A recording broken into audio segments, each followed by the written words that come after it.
अस्सलाम वालेकुम मेरे प्यारे दोस्तों। आज का हमारा उर्दू क़वाइद व इंशा का सबक नंबर 3 है जुमला और जुमला की इक़साम। जुमला अल्फाज की वो ख़ास तरतीब जिससे पूरा मतलब समझ आ जाए जुमला कहलाता है।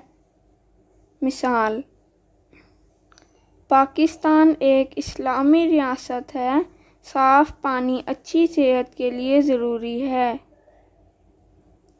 जुमला दो या दो से ज़्यादा अल्फाज के मजमूए को भी कहते हैं, लेकिन सिर्फ मजमूए से बात समझ नहीं आती, इसलिए तरतीब ज़रूरी है। मिसाल, बेतरतीब जुमला, मैं पानी नहीं पिया।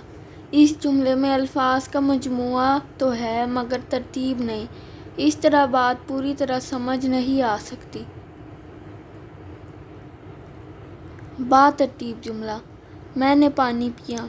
इस जुमले में अल्फाज का मजमूआ है और तरतीब भी है, इस तरह बात पूरी तरह समझ आ सकती है।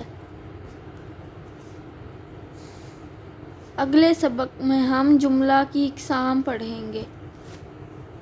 अल्लाह हाफ़िज़ दोस्तों।